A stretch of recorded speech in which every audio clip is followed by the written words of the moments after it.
Audio test for the meeting stream.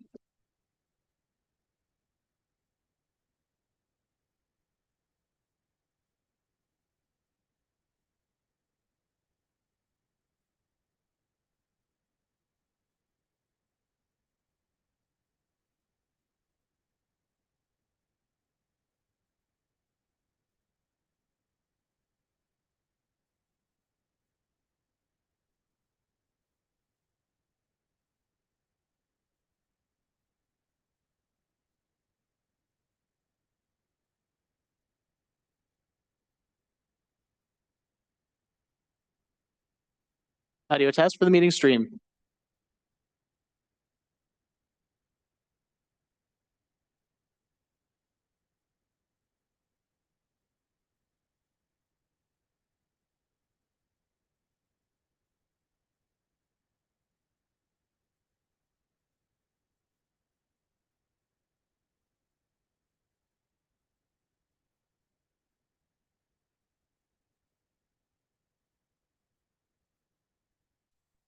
Good morning, everyone. Bonjour tout le monde. We're going to start in 1 minute. We will start in 1 minute. Thank you. Merci.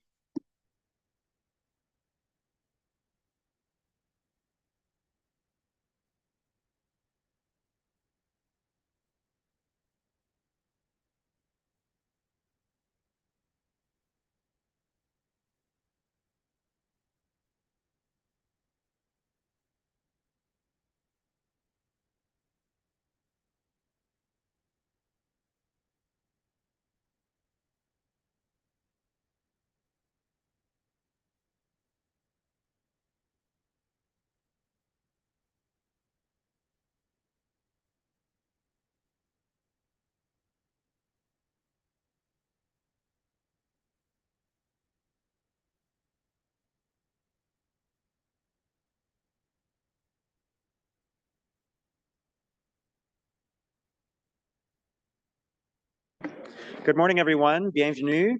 Bonjour. Merci d'être ici ce matin. Ottawa est aménagé sur le territoire non cédé de la nation Haute-Algonquine Anishinaabe. Les peuples de la nation Algonquine Anishinaabe vivent sur ce territoire depuis des millénaires. Leur culture et leur présence ont nourri et continuent de nourrir cette terre. La ville d'Ottawa rend hommage au peuple et au territoire de la nation Algonquin Anishinaabe. Nous témoignons notre gratitude à tous les gens des Premières Nations, les Inuits et les Métis pour leurs précieuses contributions passées et présentes à ces terres. For those who are able, please rise for a moment of personal reflection.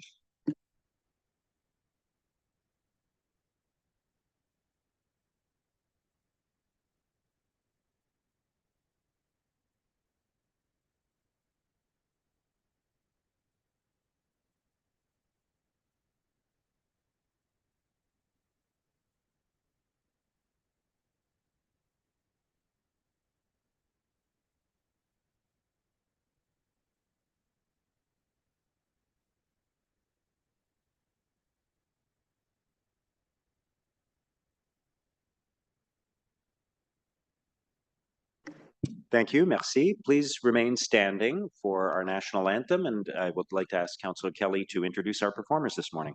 Thank you very much, Mr. Mayor. It's my pleasure and honor to introduce to you from my former high school, West Carleton Secondary School vocal music class.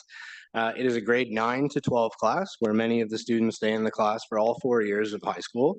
And it's a unique opportunity for the students to sing and create relationships with other diverse singers from different grades. The class loves singing throughout the year. They perform Remembrance Day ceremonies, the school musical. They take part in the CBC Music Class Challenge. And every year they have a vocal showcase. And I know that after today, you're all going to want to see that. So that's on January 14th at 7 p.m. at West Carleton Secondary School. And I know that they're very excited to get today's meeting kicked off by singing Out Canada. So without further ado.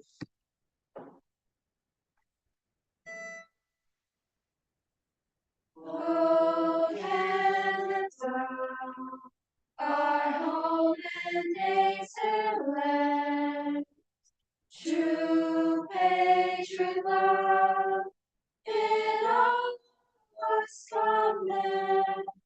Cast on close porter les pères, il s'est porté la croix. Ton histoire est une épopée des plus brillants espoirs. God qui parlait, glorious and free. Oh, quel état we stand on guard for thee. Oh, quel état we stand on guard for thee.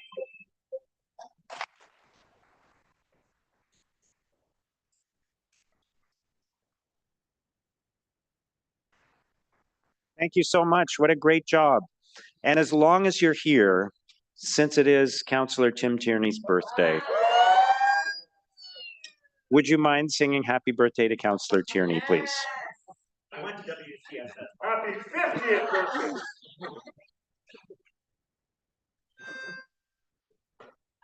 Happy birthday to you. Happy birthday to you. Happy birthday, Councillor Tierney. Happy birthday to you.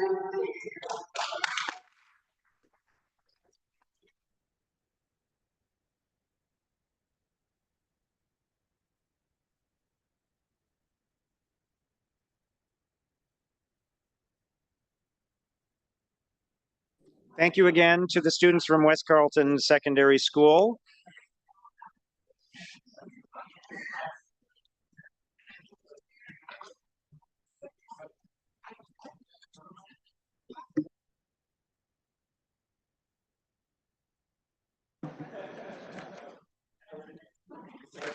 Thank you, Councillor Kelly, for bringing the students here today. And now I'm curious to know if you were part of the choir when you were at West Carleton. And Councillor Tierney, happy birthday! I did get you a little treat this morning, and it cost $2.95, so I gave them $3. You know what that means? I got a nickel back.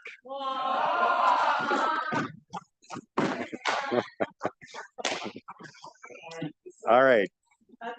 I will now ask the council coordinator to do the roll call, please. Councillor Luloff, Unfortunately, I'm present for that one. Councillor Dudas, I'm here. Councillor Hill, Present. Councillor Curry, Here. Councillor Kelly, EC. Councillor Gower, Councillor Kavanaugh, Present. Councillor Johnson, Councillor Devine, Here. Councillor Bradley, Here. Councillor Tierney, Present. Councillor Plant, Happy birthday, Councillor Tierney. Councillor King, Here. Councillor Troster, Here. Councillor Leeper, Good morning. Councillor Brockington, Here. Councillor Menard, Here. Councillor Carr, Here. Councillor Kitts, Here. Councillor Giroux, Here. Councillor Brown, Here. Councillor Duresh, Here. Councillor Hubley, Councillor Lowe, Here. Mayor Sutcliffe, Here. you have a quorum, Mr. Mayor. Thank you. Confirmation of minutes from the meeting of October 2nd. Are the minutes confirmed? Are there any declarations of interest? I will note the communications on the agenda. Motion to introduce reports. Councillor Hubley.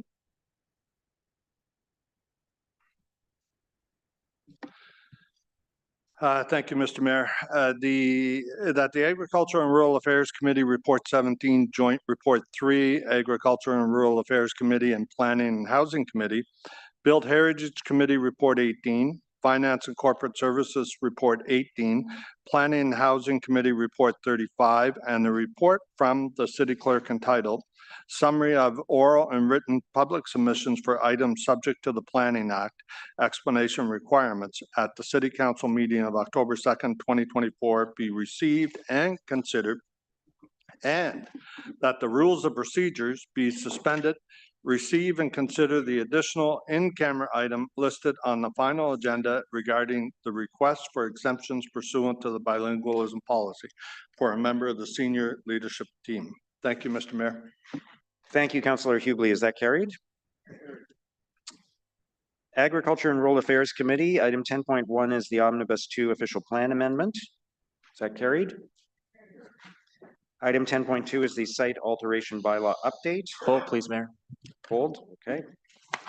Item 10.3 is a motion from Councillor Brown on Perth Street and Maynol Road front ending agreement. Is that carried?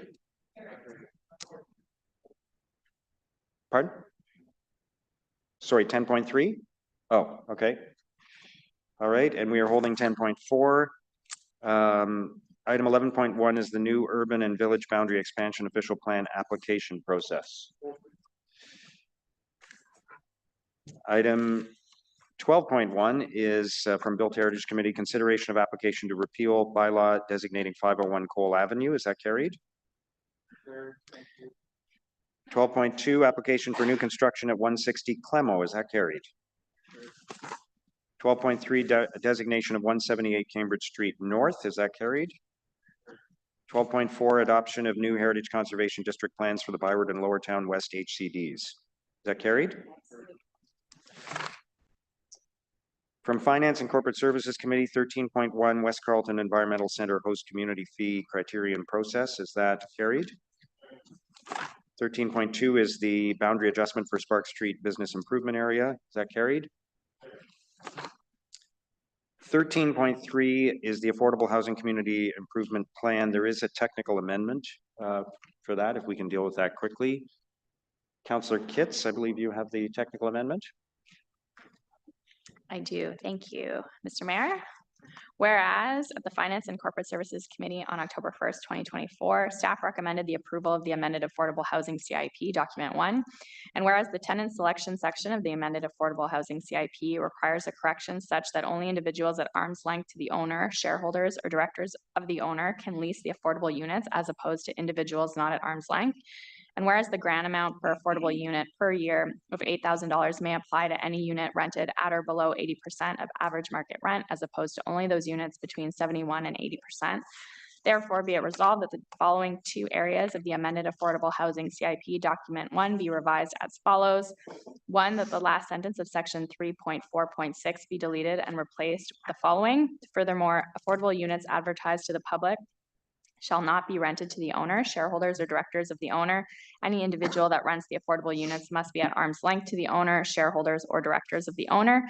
And 2, that the last row in Table 1 of Section 3.4 be deleted and replaced with the following: 80% or lower on the left and 8,000 on the right. Thank you, Councillor Kitts. Is that technical amendment carried? And the item as amended, is that carried? Item 14.1 under Planning and Housing Committee, the Build Ottawa amended bylaws. Is that carried? And then the Build Ottawa 2023 annual report, is that received? And the bulk consent agenda, is that carried? Okay, let's go back to item 10.2, which is the site alteration bylaw update. Councillor Menard. Thank you very much, Mayor. This is something that we discussed back in 2023, and I know this went out and had some more discussion amongst the public. I want to raise some concerns. Obviously not a rural councillor, but this affects our entire city, and trees and the clear cutting of trees is what is of utmost importance to me as someone who cares about the environment. What I'm seeing is that we're reducing a boundary here from 2 kilometers to 1 kilometer around the urban boundary, where more natural protection would be in place. That's a concern for me, not just because it sounds small, just 1 kilometer, but when you take all the lands around the urban boundary, it's a huge amount of land, 1 kilometer around the entire thing. And so what that means is that it will be easier to do things like tree cutting and clear cutting. And we saw with the Taywin example how negative that was when we saw Taywin clear cutting. And what staff had brought during this time was that they wanted to see those, an email, a phone call come in so that there's approval of the GM of our planning department before that type of clear cutting would occur. And what we saw with Taywin was a really negative example where speculation can occur and where clear cutting can go on. Now, I'm all in favor of farming practices and ensuring that our agricultural lands remain farmland. But in this case, we're actually making it weaker we're going to be putting more agricultural lands at risk, more farming lands at risk of expensive speculative development around the outside of the urban boundary. And so I, certainly appreciate staff's work previously on this and understand there's different perspectives in other areas of the city.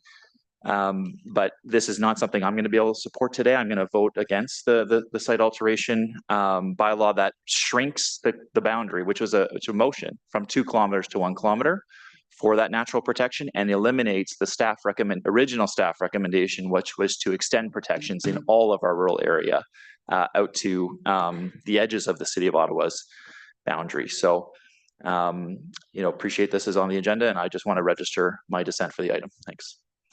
Thank you, Councillor Menard. Councillor Brown? Thank you very much, Mr. Mayor, and I appreciate the comments of my colleague. What I would say, Mr. Mayor, is the vast majority of the land that we're speaking about now is already owned by a developer. Now it is still farmed by likely the farmer who is farming the property up until the point it was sold. But the story on these lands has already been written and the book cover closed. The question that we should be asking ourselves is, how quickly would you like the trees to be cleared? What we do see in most cases is even when a developer purchases this property, the use on the property itself doesn't change, whether it was farmed or whether it was forested property. And that's because there are no restrictions that the owner of the property will see, even with the change in ownership. What we're trying to do is encourage, in this case, these properties to retain the forested lands that they have. If you're looking to regulate, you're going to send the wrong message. In most cases, these properties haven't been touched in decades or generations. These lands will be developed one day. We know that. As the urban boundary grows, these lands will be the first to be included into the urban boundary. We want to encourage landowners to keep what's there today for as long as possible. And what we saw in Taywin was a normal farming practice. And although it wasn't communicated well to the public, my recollection was no laws or regulations were broken. But if you want to try to regulate these properties, you're going to see the unnecessary clearing of land before it is actually required for development. So, Mr. Mayor, certainly I'll be supporting the item as it is before us. I can appreciate the work that staff have done 2 rounds in a row, having to go back and consult again. And this passed ARAC on consent, and I hope that it will have the majority support of council today. Thank you very much, Mr. Mayor. Thank you, Councillor Brown. Councillor Bradley? Thank you, Mr. Mayor. I went back this morning actually to watch the December 6th council meeting where we discussed this item just to refresh my memory. And at the time, I believe it was Mr. Stowe was speaking about the need for these protections. And obviously staff will execute whatever decision council makes today. But I'm wondering if maybe staff could add their comment of whether they support reducing the environmental protections from 2 kilometers to 1 kilometer. And with us today, potentially making it more permissive to add lands to the urban boundary. Is this environmental protection not even more important than it was when we originally had this discussion back in December of 2023?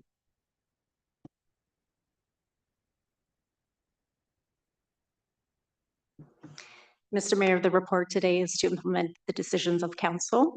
There are environmental impacts and there are other protections that are in place, to preserve the natural features of the lands, in particular where they are protected by conservation authorities. Thank you, Ms. Stewart. I appreciate that staff will execute the will of council. My question was more, staff had originally proposed 2 kilometers. Are they supportive of reducing environmental protections in this manner?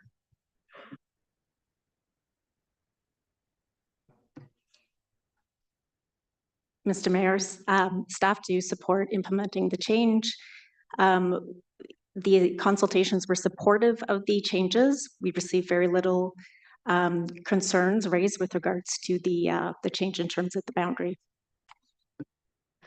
So staff have come off their position that originally the 2 kilometers was the recommendation, and now we feel that it's okay to reduce environmental protections. Because I appreciate that the consultations and that the public may have weighed in differently, but I'm looking for the professional advice of staff on whether or not they support those recommendations or if they support their original recommendation of 2 kilometers. Perhaps Mr. Stowe could speak to that.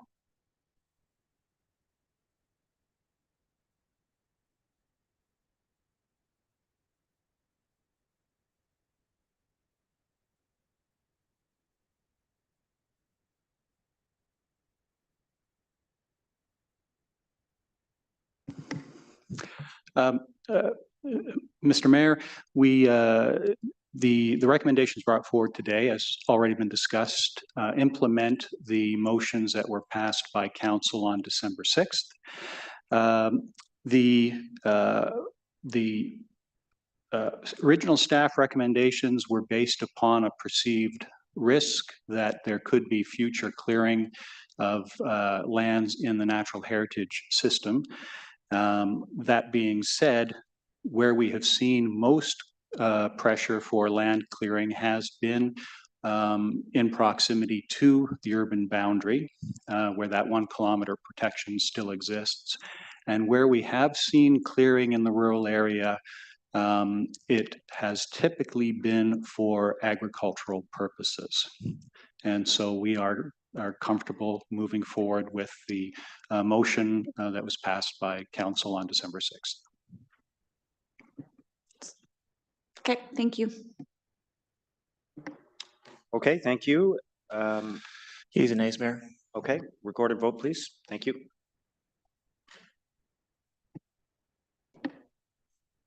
Councillor Kelly, Yes. Councillor King, No. Councillor Johnson, Councillor Gower, Yes. Councillor Lowe, Yes. Councillor Troster, No. Councillor Plant, We. Councillor Brown, Yes. Councillor Kitts, Yes. Councillor Carr, No. Councillor DeRose, Yes. Councillor Leeper, Yes. Councillor Hubley, Councillor Brockington, Yes. Councillor Dudas, Yes. Councillor Curry, Yes. Councillor Kavanaugh, No. Councillor Hill, Yes. Councillor DeRush, Wait. Councillor Menard, No. Councillor Lulaf, Yes. Councillor Devine, No. Councillor Tierney, Yes. Councillor Bradley, No. Mayor Sutcliffe, Yes. 17 yeas, 7 nays. Okay, carried. Thank you. Item 10.3 is the motion from Councillor Brown on Perth Street and Maynell Road front ending agreement. I'm trying to remember who asked for that to be held. I did, Mr. Mayor. Okay. I have some Councillor questions for Hubli, staff go on ahead. that one. Pardon? I have some questions for staff Go on ahead. 10.3. First off, for a little background for those around the table, this was, in my view, a terrible thing to do to a first-term councillor. It was a roundabout that was supposed to go into a new development in my colleague Councillor Brown's area. I've talked extensively with him about this and asked him if he would mind if I spoke to it here today, because there's been some things done here that I think have to be questioned. And so to staff, I'd like to know, was this a staff designed roundabout or was this a consultant brought in to design it? Mr. Mayor, this was a front-ending agreement and the design was prepared by the developer's consultant, but staff do have a role in reviewing the design. So early on, when the ward councillor highlighted that there was going to be issues with this roundabout, that farm equipment, for example, would not be able to use the roundabout, what was done with that? Was that taken to staff or was it dealt with through a consultant? Staff contacted the consultant and worked with the consultant, so the roundabout itself can accommodate farm equipment. It is just the one leg heading from the east that had a curb put in, so the straight section of the leg. So unfortunately, that wasn't looked at in more detail, and it's through that leg, the straighter section of the design, that was a little bit too tight for farm equipment. So staff did try to work on it, and I have spoken with staff that there's a greater need to look at the entire context of the project rather than focusing on just the roundabout itself. Because when you say it was a little bit, the benefit or detriment of a roundabout is if you can't use a little bit of it, you can't use any of it. So there was serious concerns with the design here. It was not workable for the community that it was going into. So my concern here is, yes, you're going back, you're talking to staff, you're asking them to fix the problem. Those additional costs, are they being borne by the taxpayer, or is the builder covering all the additional costs because of that mistake? For the correction of this one leg, which should have been designed correctly in the first place, that there's not a lot of throwaway because the project isn't finished. The contractor is still on site, so that the additional costs will be part of the cost of the project, a part of the front ending agreement, which is what this motion is about. Was there not a significant delay to the opening of the project, the usability of the project for the residents of the ward as well as the new community? I thought there was a significant delay caused by this. Mr. Mayor, it is being used now, and it's only for the very wide farm equipment that had trouble getting to the roundabout. But that is will be corrected, and with the passing of this motion, we will be able to fund the correction, and it'll be done because the contractor is on site, so it'll be fast. I think, Ms. Chi, I'm going to go back to Councilor Menard's comments in the previous item. We've got to do what we can to help those that are farming the land and growing our food and providing food for us and others. And so I don't want to minimize the fact that farm equipment's having trouble to use this roundabout when it's their only way to get around the area. And, you know, we knew this ahead of time. So I'm very surprised as what's happening here. It's different. I've had, I think, 7 or 8 roundabouts built in my area. We never had any issues like this at all. There was a lot of communication between the crews that were designing and building this with my office. I'm just curious as to why the same courtesy wasn't extended to my colleague, and that when he was raising concerns that things weren't being done about this. Mr. Mayor, as I understand it, there was a lot of conversation with the councillor and staff trying to capture everything in the design. There was an oversight for the one leg of the straight part of the roundabout approaching the roundabout. The roundabout itself has been designed with the proper apron and everything for farm equipment and large trucks to make it through. So this was an oversight, and it's a big lesson and won't happen again. Okay, Mr. Mayor, my concern here is with tax dollars being spent here and delays that it's hard to put a value on it that were caused. I understand my colleagues now going to speak to this. I'm just going to ask the city manager that she take a moment afterwards and take a look at this project and see if she comes to the same conclusions that there should have been more effort put into the design up front so that it would be done properly. Thank you. Thank you, Councillor Hubley. Councillor Curry. Thank you, Mr. Mayor. I just want to take this opportunity to make a comment about some of the things I heard at the Rural Summit meetings that took place. And I'll give you an example of another thing that happened. I'm sure Councillor Kelly knows this better than I do, but I was just told this by a resident that not the same, but a similar thing happened at the 4 corners of Kinburn, I was told, where there were curbs put up at those 4 corners that then prevented farm equipment from making a turn without the equipment having to go up and over this curb and creating problems for the driver. So, not to pile on, it's just to say that this has happened before, right? And the concept of that rural summit is to hear from rural residents to say, what are the issues that we are not understanding? So my understanding was that situation with the curb in Kinburn was quite a few years ago.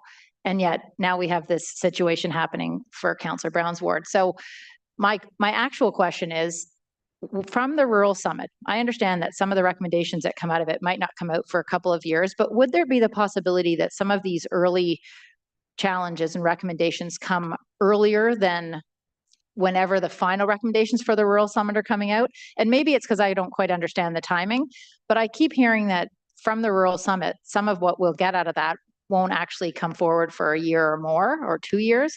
Am I wrong in that? Because I'd like to see some of early recommendations come out as soon as they are required, which may mean a change to the way we do things in rural Ottawa.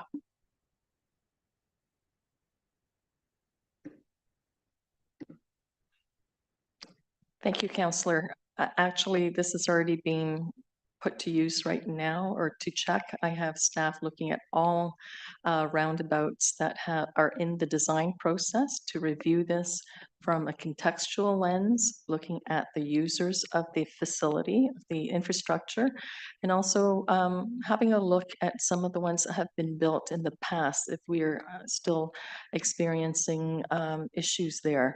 So once staff have put that information together, I will then formulate the go forward plan on this. But definitely for the situations where it's still under design, that's the best opportunity to correct if there are things to be corrected.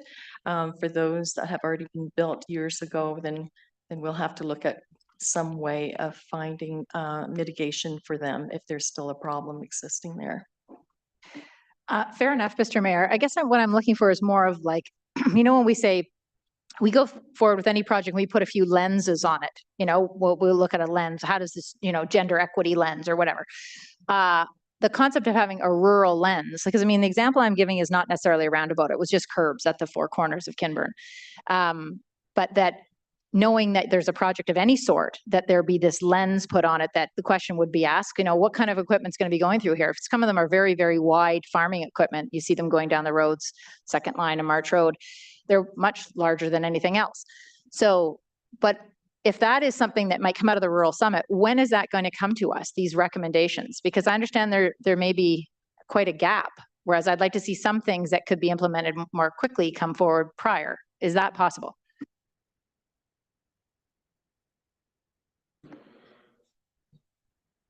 I don't know who the question's directed to, but well, who's in charge of the Rural Summit report?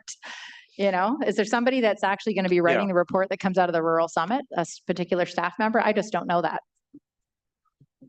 maybe we can respond to that inquiry outside the meeting, if you're okay with that. I mean, I would just say for the, you know, from my perspective, working with the rural councillors on the desired outcomes of the Rural Summit, we want to move forward as quickly as possible, as quickly as feasible on all of the objectives that are part of the you know, that are responding to the feedback that we heard from the community. So there's no intention to delay any of the work that will come out of the Rural Summit, apart from the normal process that any change will take. Okay, good to hear that. You understand what I'm saying? That, you know, instead of we're waiting 2 years to get a report on how the Rural Summit went, and then 2 years later to have some of the things implemented, that things could actually take place as we go. Anyway, I'll leave it at that, but I think I've made my point. Okay, thank you, Councillor Kitts. Thank you, Mr. Mayor. I will just say, you know, I hope we learn from this situation. I know we heard that already, but I have a roundabout in design in a rural area, and I appreciate that we've had some conversations about how we have to do things differently. But, you know, I've seen a draft design already, which I shared with my colleague, given his experience, and he did share concerns about it. There was another project previously, a skewed intersection that didn't take into account farming equipment, which I was able to redirect, but not after time and money had been spent on that project. And I do find repeatedly when I'm giving feedback about intersections and trying to bring that local context, whether it's situations like this or the warrants seem off, or, you know, the congestion seems heavier, it's often met with resistance. So, you know, I think we need to, this is a reminder, especially in a rural, suburban, urban context, that we can't have a one-size-fits-all approach. We do have to take into consideration local context, and I appreciate that we've heard that that will be the case going forward. Thank you. Thank you, Councillor Kitts. Councillor DeBruce. Good morning, Mr. Mayor. Thank you very much the opportunity to speak in on that. I'm not going to repeat what my colleagues, the concern brought up, but I do want to commend Councillor Brown to bringing this to the front and inviting staff on site, and myself and Councillor Kelly, we also went and checked it, and we understand the situation, right, what's happening on the ground. But I have a suggestion while we're looking and discussing this, and this is not to criticize anyone. Maybe we should look at Guelph, Ontario on some other area where rural agriculture, a municipality does that. Like there is one roundabout in Guelph right in front of tractor dealership. And you'll ask everyone around the area, they all have huge equipment. They come in and they go through every day, but it works very well. So we need to look at those design, not an urban design in rural setting, because around that roundabout, when we did our site visit, all what you have is really farmland. And then those easy transition on the curb, we need to be a little bit, give them more attention. And that's what some of those rural roundabout and rural curbside that they are desire. I understand because they give them a tractor trailer. Yeah, it's easy. He can go on top of the curb, but every tire costs $6,000-7,000 if they blew up. So we're gonna take some under consideration. Maybe we should look at some other design in other rural municipalities. Thank you, Mr. Mayor. Thank you, Councillor DeRuse. Councillor Kelly. Thank you very much, Mr. Mayor, and we'll thank my colleague, Councillor Curry, for mentioning Kinburn today and the intersection that was designed there a few years ago and the trouble that farm equipment had with that. And I think we have a long track record of these types of decisions in the city of Ottawa. About a year ago, there was an article that the Ottawa Citizen did about the upcoming Royal Summit, and they featured a bridge that was replaced in my ward on John Shaw. And they took a 2-lane bridge and made it a 1-lane bridge, which means the farmer that lives on that road, or the farmers that live on that road who have fields in the other direction, now have to take a 10-kilometer detour in their farm equipment to get to their property. All because we don't do a good enough job at listening to the people who are in the community who experience this on a day-to-day basis. So I'm happy to hear that the reaction from staff, and I'm happy of the conversations that we're having, but I'm not confident that we're going to learn from this because this keeps happening over and over again. So it is discouraging. You know, I did join Councillor DeRuse and Councillor Brown that morning, and it was obvious that even after we showed them the issues, that it wasn't taken as seriously as we would have liked it. I don't think there were suggestions that the farm equipment could just drive over the curb or whatever. It was discouraging. So, you know, most of the 24 of us who are elected are accountable to the public. We hear from the public every single day.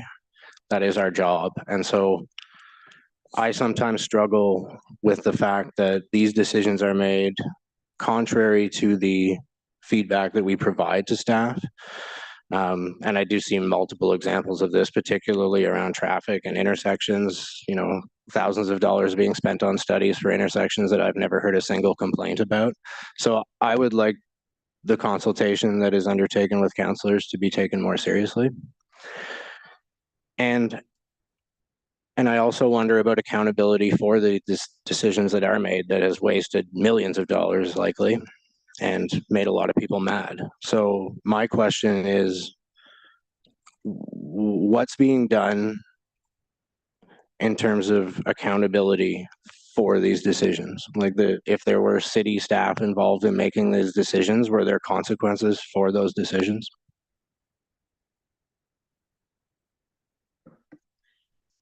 Mr. Mayor, it's not just one individual. All these designs go through an internal review process with other departments looking at safety, looking at operations and all of that. So, so I have been working with GMs and senior staff talking about how we need to fix this and fix it for once and for all. And certainly the consultation with councillors and what councillors say are quite paramount, and that should be respected. So in my role, I'm trying to change culture, trying to change how we work with all of you on council and making sure that residents are served and that the users of the infrastructure that we put in, that it's designed for them. So again, context is very, very important, and I'm pushing that message through to all the departments. Thank you. as obvious as you can make that to us and to the public, the better, I think. I'll leave it at that. Thank you, Councillor Kelly. Councillor Brown? Thank you very much, Mr. Mayor, and I appreciate the comments from our colleagues. And I'll start by thanking Ms. Chi and Ms. Stevenson for stepping in over the last few weeks to ensure that we move forward and complete this project. I'd also like to thank you and your office, Mr. Mayor, for the support you've given me, and certainly my colleagues on ARAC. This has been something I've been talking about for over a year, complaining about for over a year. And I think the information and the commentary that staff are hearing today is extremely important. I've been assured that they are listening. The article that Councillor Kelly referenced, I actually shared that with staff earlier on in the year and said, this is the situation I'm looking to avoid. And lo and behold, we still ran into this problem.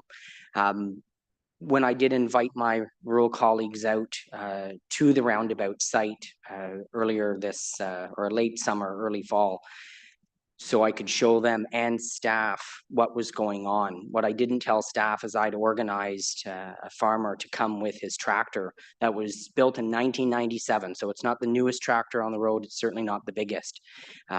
But when the tractor went through the roundabout, I wish I had a picture of staff's face and the consultants' faces when they realized what I had been saying was in fact accurate. And I think it was probably the most valuable on the ground meeting I've ever had, because at that point, much of the resistance or all of the resistance disappeared. It shouldn't have taken that. I shouldn't have had to ask a farmer to take time out of his day to come and show staff that we knew what we were talking about. But that's what needed to happen, and I'm very pleased following that. Staff stepped right up and said, we're going to fix it. We're going to make sure not only that I'm satisfied, but the farmers that have to drive through this roundabout are satisfied. I think when we're talking about the Rural Summit, this is the kind of common sense solution and problem solving that we need. And I'm very pleased to hear that staff are going to be listening to what local councillors have to say. Because as Councillor Kelly said, we're on the front line. We hear from our residents each and every day. And it's not only the farmers that raise concerns about this particular roundabout, but the residents who it's being constructed for in the new development in Richmond. I would hope that we never have to go through this again, which is why I'm working with Councillor Kitts, because I want to ensure that the roundabout being planned for her ward doesn't run into similar issues such as this. It has been extremely challenging for the farmers who put food on our plates, not once a day, not twice a day, but 3 times a day. It's been challenging for the residents and of course myself. At the end of the day, this is a developer-led project and the funding is coming from development charges, but it has soaked up a lot of staff time. It has soaked up a lot of my time and my staff's time. I'm very pleased to hear that we're confident that we're going to be making improvements in the process going forward. We should never get to this point where we have to sit around this table and talk about a roundabout because farmers can't get through it. I hope we never have to do this again. And certainly I have never been accused of being quiet or keeping my opinion to myself. But this has been a struggle trying to work with staff and the consultants. But I am pleased that senior management has stepped in and that the communication has improved from my perspective 100-fold. So thank you very much for shepherding this to what I hope will be the conclusion. Mr. Mayor, again, thank you to yourself, your office, and my colleagues. And I appreciate these type of issues rising to council's attention. It really does show that not only are we a city, but we are a rural and agricultural city. And I think it's important that our urban colleagues hear conversations like this. Thank you very much, Mr. Mayor. Thank you, Councillor Brown. Is the item carried?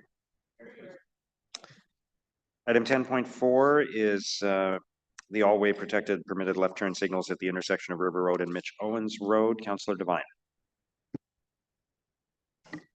Thank you. I appreciate the opportunity to lift this item to the agenda today. And from what I understand, this item passed at committee without questions or comments. And based on my understanding of what's proposed here, I think that the item does merit some questions and considerations.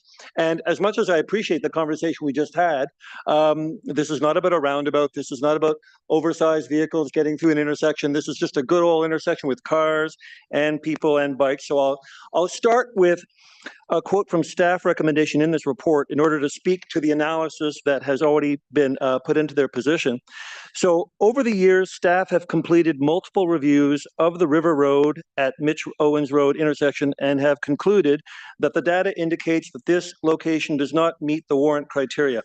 To be specific, how many times have staff conducted field studies at this intersection since 2018? Mr. Mayor, as indicated in the report, we've done 21 different studies at the different parts of the intersection. Keeping in mind that a study, when we look at the intersection, there's a morning, evening, afternoon peak that we're looking at. So that's 3 studies right there, just in one direction. The council's report references that a high volume of traffic at this intersection leads to potentially dangerous left-hand turns and that this condition causes safety concerns for pedestrians and oncoming traffic. Did staff identify any history of safety issues at this intersection? Mr. Mayor, when we look at the intersection, and we've looked at it on a number of occasions, we have not identified any safety concerns at this location. Even if there was a safety concern at this intersection, is this the right kind of tool for addressing this kind of potential safety matter? Mr. Mayor, when we look, what we apply here are basically warrants, and the warrants are based on MTO's Ontario Traffic Manual that we use as a guide to determine when different turn restrictions are permitted. And in this case here, it does not meet those warrants. That's why the report is in front of you, is because it does not meet the warrants. So my understanding of this kind of intersection control is that it helps manage traffic flow when there's an existing state of high congestion. And one of the measures used to determine whether an intersection meets the warrant is the percentage of left-turning vehicles that can make their way through the intersection in a single green light cycle. What percentage would staff be looking at to meet this condition of a warrant?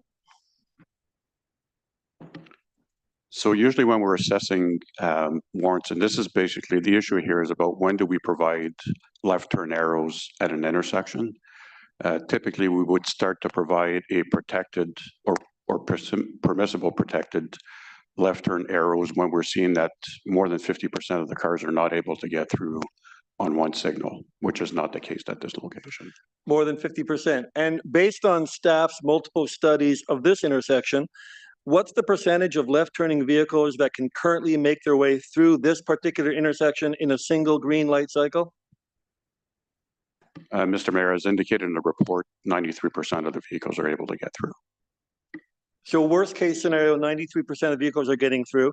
Is it fair to say that the implementation of an all-way protected permitted left turn signal at this intersection could lead to unanticipated problems like increased congestion? Mr. Mayor, again, as indicated in the report, there can be unintended consequences in terms of affecting traffic flow. But that will vary depending on the time of day also. So staff have made it clear in their report that the intersection doesn't meet warrants. You've indicated today some potential unanticipated concerns. Are there other potential concerns if council approves this unwarranted signal? Could you then expect to receive similar applications from other councillors? Because I know that I've got residents in Ward 9 that are asking me to do something similar. Mr. Mayor, the reason why the report is in front of you is because it does not meet the warrants. Is there a risk that there may be others? There could, but everyone is going to have to be assessed on its own merit, and then it would be up to council's decision whether or not they want to approve. Thank you. I'd like to talk about the financial implications now. So my understanding is that the capital budget for this program is $100,000, which is one line item on a larger capital budget for about $1.8 million. And the proposal for this intersection, if approved, would cost about $40,000 from that small budget. So that's 40% of the program budget for an unwarranted project. If we don't approve this committee recommendation today, would this $40,000 and any other budget funds remaining, would that money be returned to general coffers, or would it go towards other program expenses like other warranted capital projects or even maintenance of existing assets? So, Mr. Mayor, the 40,000 is coming out of a bigger envelope that council's approved. It's the 2024 life cycle of traffic signals account. The overall account itself has 1.8 million of approved authority. So the 40,000 would be coming out of that account. And that account is used for everything to deal with the maintenance and the life cycle replacement of traffic signals. So basically, we would be working within that account. And so if we don't approve this committee recommendation today, with that $40,000 or any other funds from that budget, would you be using that money for other capital projects or, let's say, maintenance of existing assets? Yeah, Mr. Mayor, as indicated, it's part of a bigger pool, and because it's a capital account, it will carry forward into next year because a lot of the improvements that we do span over multiple years. And just to follow that a bit more, if council were to approve this unwarranted signal, could that possibly mean that you'd have to defer scheduled maintenance to next year instead of this year? Could it mean that it might impact other priorities by having to reassign staff? Mr. Mayor, potentially because we're dealing with a $1.8 million account that spends multiple years. So at the end of the day, we tend to use all of the money from that account, but I don't think that there's anything of significance right now that would raise a concern from a funding perspective. Again, the main issue here, why it's in front of council, is not about the dollars. It's more around the fact that it's not warranted. Thank you. And just a last question. Would you say that you have a sufficient backlog of asset maintenance that you can spend this money on already? Mr. Mayor, we have 1,200 signalized intersections. So the reason why we have that account is to be able to maintain all of those signalized intersections. So there's a lot of work to be done. Thank you, Chair. Thank you, Councillor Devine. Councillor Luloff. Thank you very much, Mr. Mayor. And I appreciate that my colleague is bringing this up and asking these questions. You know, this is one of the reasons why we're having a rural summit. You cannot apply urban warrants to rural areas. If we continue to do that, no sidewalk in any rural village will ever get repaired. It could be at the point where it's at stone dust, but because of the warrant system that we use, it will never, ever meet the threshold for repair, ever. Because even if it's a 0 out of 5 in condition, it'll always sit at 1 or 2 out of 5 for traffic or for the amount of use. So that means every sidewalk in every rural village will sit as stone dust because of the warrant system that we use. This is why we're having a rural summit, to avoid people trying to make decisions on issues that they are unfamiliar with at intersections they've never been through, in areas they don't represent, using warrants that cannot be applied properly because they ignore the rural context. Thank you. Thank you, Councillor Luloff. Councillor Lowe. Thanks, Mayor. One of the things that I've always had a qualm with about the MTO assessment is that it doesn't take a lot of human factors into account, and it's things like close calls, induced demands that that upgraded signals might bring. But anyway, one of my questions, actually, I think my only question is about the signals themselves. Now, I've been through the intersection before, and I believe they have not been upgraded to LED lights. Is that correct? Like, there's still the old incandescent bulbs. That's what I seem to picture at the intersection when I went through last. Mr. Mayor, I don't know that off the top of my head. I'd have to get back to you on that one. Okay, if that's the case, like I see a case here to just sort of tag that in, and it might actually lower the overall cost of that too. So, you know, I'm gonna, you know, I'm familiar with the intersection. I see the need for it. Unfortunately, the data process overall, I think, has purely relying on the data process rather is flawed on its own. Data process, it's not flawed, but But purely relying on it certainly is a flawed method of determining what upgrades are needed. Did you? Yeah, staff are pretty efficient, so they are LED. So the light heads have been changed already. They are efficient. Okay, thanks. Well, that removes half that point. So anyway, same thing about the data, but I'll still be supporting Councillor Giroux's in his quest to upgrade this intersection. Thank you. Thank you, Councillor Lowe. Councillor Giroux. Thank you, Mr. Mayor, and I'm so happy to see Agricultural Affairs Committee keeping our council meeting busy. All the items has been lifted. Maybe we should switch ERAC to council, but that was just a joke. But what staff doesn't know and what Warren doesn't show you, it is those traffic in either direction on Mitch Owens or River Road, and the risk are left turning vehicle trying to find those gaps during the light cycle. You cannot count those. And I don't care how much you sit on that intersection or not. No one knows the community and the intersection and their near misses other than us. It is our community. This is not for my ward. This intersection, it's been 5-6 years project. A former councillor Moffat and I have been dealing with it. And now we're working, my councillor colleague, Councillor Brown, about it. This is for the people that they come from Findlay Creek, Riverside South, Maryville, all the residents that they come to Ottawa. They come to rural area from Ottawa to attend bazaar or hockey game or wherever the case it is. They don't know how those intersections function. And you have 4 businesses on that intersection, 4 plaza that they go in from Mitch Owens to River Road and Bridge Road to River Road and vice versa. So people cut through those intersections between Shoppers Drug Mart and Drummond's. And I wish before we discuss this here and lift an item, maybe you should drive there and sit for a couple hours at the Tim Horton and figure out for yourself. I'm not here for argument. And I would have paid this from my TTC, but the problem is my TTC is $75,000. I have 10 community and I have over 900 kilometers of road that I look over year after year. I already owe money from my TTC for next year because I don't have enough money to put traffic calming measure. So I'm hoping council look at this, not because of Osgood Ward or River Road or Mitch Owens. You need to look at it from a perspective of the safety of the resident of the city of Ottawa. They drive those intersections every day. Thank you, Mr. Mayor. Thank you, Councillor Giroux. Councillor Leeper. Thank you, Mayor. Considerable sympathy for what Councillor Giroux is going through. Do you know what the throughput rate is during peak? So the threshold is 50%. Sorry, I'm trying to remember exactly how you worded that threshold, but you had a 93% success rate through the course of the day, but I'm virtually certain that most of the people are able to turn.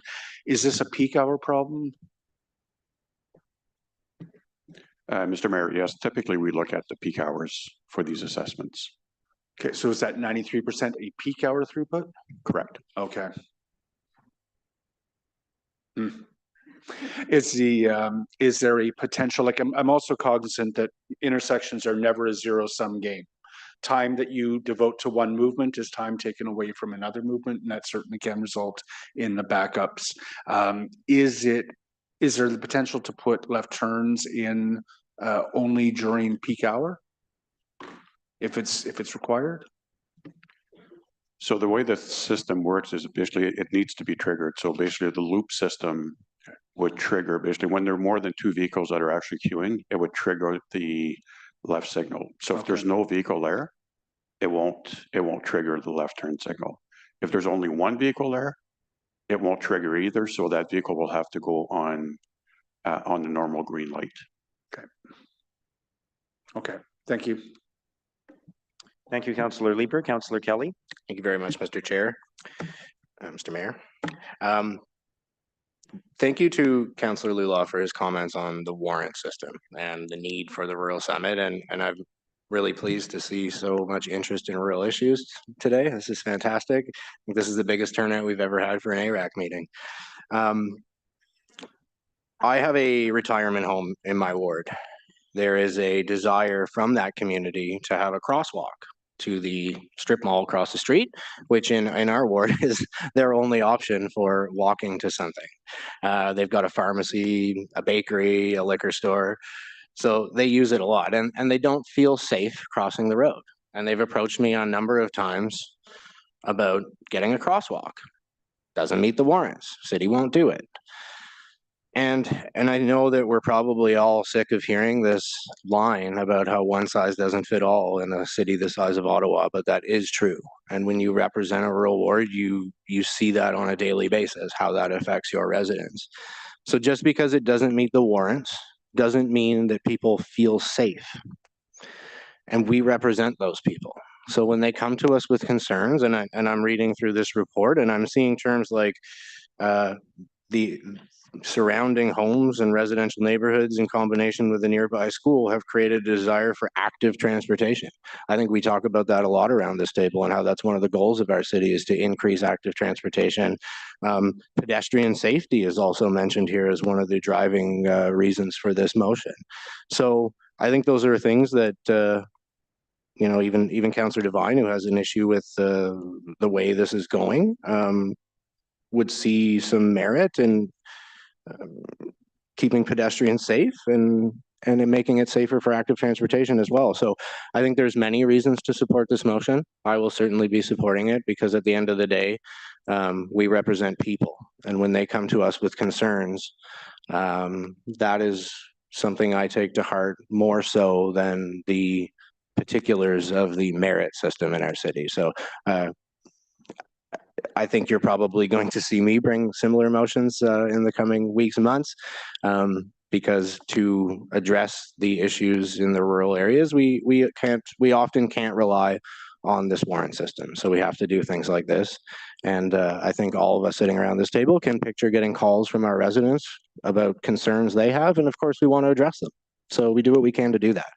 And yeah, again, just appreciate the rural focused conversation we're having today. Thank you, Mr. Mayor. Thank you, Councillor Kelly. Councillor Menard. Thanks very much, Mayor. The rural area is a huge part of Ottawa, the majority of the land in Ottawa. So it always is important that we have discussions about that area. And in the city I grew up in, I love the rural area. I've been through this intersection many times, and something that we obviously as city councillors have to consider the entire city. The first thing I wanted to say though is to congratulate Phil Landry on his incredible amount of years at the city of Ottawa, all the work that he's done here. I know he's having a retirement party, I think, tonight. I'm hoping I'm not spilling any beans or anything, but I think there's a big retirement party for Phil tonight after council. And just want to say, you know, certainly in my own work capacity with him, he's been an excellent steward of transportation issues in the city, and could not have done many of the things that we've done without his work and help and his staff's help. So just a huge thank you to Phil Landry and his amazing decades of service to the city of Ottawa. On this issue, was it brought to Transportation Committee? Did it go for a discussion there? Mr. Mayor, this was brought forward to the Agriculture and Rural Affairs Committee, which is in accordance with their terms of reference. Okay, and I guess is this something that, you know, can any issue go to ARAC, whether it's environmental issue, transportation issue, any committee issue that would normally go to another committee, ARAC can have those issues come up at their committee? Mr. Mayor, it really depends on the issue. I do note that there are specific provisions in the ARAC terms of reference, which I think have been there since the 2005 Rural Summit, that specifically speak to rural transportation matters, including intersection improvements, parking, sidewalks, and pedestrian paths. There are also some specific responsibilities in other areas, but it's not across the board that every issue that includes rural implications would automatically go to ARAC. Okay. With regard to some comments that were made about sidewalks not being repaired, that they would go to dust in the rural area or rural villages, I can't imagine that is true. So just to staff, how are sidewalks repaired in rural villages, and how are they looked after in a way that is commensurate with, say, other sidewalks in the city of Ottawa? Mr. Mayor, I can start with that and then hand it over to Mrs. Rose for additional details. So from a maintenance perspective, small repairs, we don't really look at the geography in terms of a sidewalk as a sidewalk. It's more around what it's serving. So basically, if there's a hazard, we would be addressing the hazard. When it comes to more significant repairs, that's where Mrs. Rose's group would take over. So I'll let her speak to the prioritization. Thank you, Mr. Mayor. As part of our renewal and condition assessment processes, that is what we take a look at. It's the condition of the assets. So it really doesn't matter in which ward or geography that it is. Our renewal programs are based on the condition of the assets. And it makes sense to do that with an asset management process. And of course, if there's a hazard where there's going to be a safety issue, that sidewalk needs to be fixed. I can tell you there's lots of areas in my ward as well where there are issues that need to be addressed, and I know that they go onto a list. And I don't think it's just unique to one area of the city or another. And with regard to the warrant system, I mean, I think the fundamental issue here is not so much the warrant system, it's the funding, right? It's actual putting funding behind it to make sure that these assets are repaired at the end of the day. We can't just say that, you know, we've got this small amount of money to fix all the issues in the city if that's not going to cover many of the issues across the city. So council at the end of the day has to fund these priorities properly so that we get the fixes that we need to areas like the rural area, like the urban and suburban area. I did want to just, on this issue, there are things brought to Transportation Committee on a pretty regular basis for things like always stop signs that haven't met warrants, crosswalks that haven't met warrants, crossing guards. If they might meet warrants, but there's not funding for them, we might get those through to say, no, this is a safety issue. So it's been primarily about safety when it comes to that. So just, I guess how I'll be voting on this is you know, this has been passed at ARAC, and we're at council today, and so to staff's view, is this going to increase safety of this intersection, and would it cost other intersections? If it is going to increase safety of this intersection, would it be costly for other intersections where safety could be increased? And this will be the determining factor of how I vote on this. So I guess the first question is, will this increase safety at this particular intersection? Mr. Mayor, our opinion is no, it won't, because this intersection is also fairly remote from other intersections. There's not a cascading effect that we would anticipate. Okay, well, thank you for that honest answer. And then is this funding that could potentially be spent on other intersections where safety would be increased? Mr. Mayor, as I indicated, this funding is coming from our overall capital account for traffic signals of 1.8. So I can't say that there's anything that's critical right now that would not get done. Anything that's critical will get done, because basically some of these projects, like I said, take multiple years to be able to get through, so that we use up this account over multiple years. Okay, so this, I guess, would be jumping the queue in this case pretty clearly. And like I support individual councillors bringing things for their wards. That's got to be paramount. But when it jumps the queue and there's other areas that are in need, that's where, you know, we get into a situation where we could all just jump the queue on things and we wouldn't repair the asset based on an asset management plan where there's issues that are most in need. So I appreciate it, Mayor. Thank you. Thank you, Councillor Menard. Councillor Curry. Thank you, Mr. Mayor. Many people have made many good points here. I guess I would just highlight that, you know, what Councillor Drews is doing here is exactly what he has the right to do, right? And often staff will say, hey, I'm sorry, whatever the problem was didn't meet the warrants, but you could bring a motion to council and ask, because the reality is, as I think Councillor Drews said this, that staff, and when they go out and do these traffic studies, they don't count near misses. They don't. That's not a part of the warrant. And we have the exact same thing on March Road, hence why I brought that speed reduction. And staff would have answered the same way. No, I don't think it'll increase safety. First of all, nobody has a crystal ball on that. And second of all, the community came out in droves to various community association meetings in my case and told me, Kathy, we see this every day. The store owner said, we see this every day. People almost getting hit, almost getting hurt. And so that's not measured. It's the how many actually are, what actually happened. And so that's the problem you have. When you have your community coming out and telling you this is a very unsafe situation, I think as a councillor, you have to bring that to their attention, to staff's attention. And when have we not talked about how sometimes policy, sometimes the rules, sometimes the specifics or council direction to staff doesn't apply to every situation? I know this intersection very well. I mean, like Councillor Menard, I was out there all the time in my life with various hockey tournaments and getting to various rinks, and I see what's going on.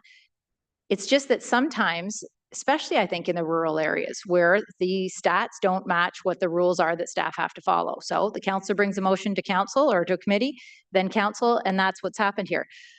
For two reasons, I will be supporting this. First of all, because I have lived through this in a slightly different situation where I do believe the change has made a big difference with people actually slowing down in this very dangerous area. And second of all, I don't think people appreciate what it is to be a rural council and have 10 communities that they have to serve. It's so different for the rest of us who just have like a little geography and everybody's all packed in there together. It's very different when you have 10 very distinct, unique communities like Councillor Darouze, and I don't think we know what that feels like, a lot of us. So I support the councillor from the area almost always, and I think that if ARAC supported it as well, then I'll be supporting it today. Thank you, Councillor Curry. Councillor Brockington. Thank you, Mayor. I will note that I've seen many councillor-led motions come through committee and council in my 10 years, and I don't think we've ever rejected one. We all have the right to do so, as Councillor Curry said. We listen intently. I am looking to make sure there's community support for the matter, but it goes through the proper process, and historically, we as a council have approved these. I don't understand how a dedicated left turn lane is not more safe than a non-dedicated left turn lane, where you have to negotiate traffic, where drivers of all ages have to judge distance and speed of oncoming traffic and have to make their left turn, which to me is more dangerous and more risky than a dedicated left turn lane. At roads like River Road, that intersect, in this case with Mitch Owens and Bridge, there should be a dedicated left turn lane. You've got a gas station, 2 drugstores, Tim Hortons, you've got activity that compound the situation. So I'm scratching my head on this. You know, these types of issues with traffic services are a major fight. I go through an election, I have pages and pages of notes. I hear from literally thousands of people who bring safety issues to my attention. And I don't go to staff with frivolous matters. I go to staff with safety issues. I need to remove 15 meters of parking because there are blind spots, there are sight lines compromised. What staff's response? No, we don't support this. I come to staff with speed reduction requests in school zones or near parks, in residential communities. No, we don't support this. I asked for gateway signage to be at 30K, not 40K. Nope, staff don't support this. The fight is continuous. It takes all the oxygen out of the room. It takes way too much time in my office to fight staff continuously on these matters. We need an overall strategy here in this city. It's unbelievable how much time is spent on safety issues, which I then have to write staff reports and go through committee, which in itself takes so much time to get accomplished and passed. So I've listened to it. Yes, the fact it doesn't meet warrants, we have to use some benchmarks in this city, but when those warrants aren't met, it's up to the discretion of the local councillor to bring forward a councillor's report and make their case. In this case, I do think left turn signals are safer than non-left turn signals, and I will be supporting this motion. Thank you, Councillor Brockington. Councillor Kitts. Thank you, Mr. Mayor. I will comment on the intersection, but first, I just wanted to clarify something. When we were talking, rural infrastructure is a big topic of conversation today, so I'm happy to get into it. When we were talking about sidewalks, so I understand that the condition of the asset is evaluated, but is the impact to failure not part of the equation?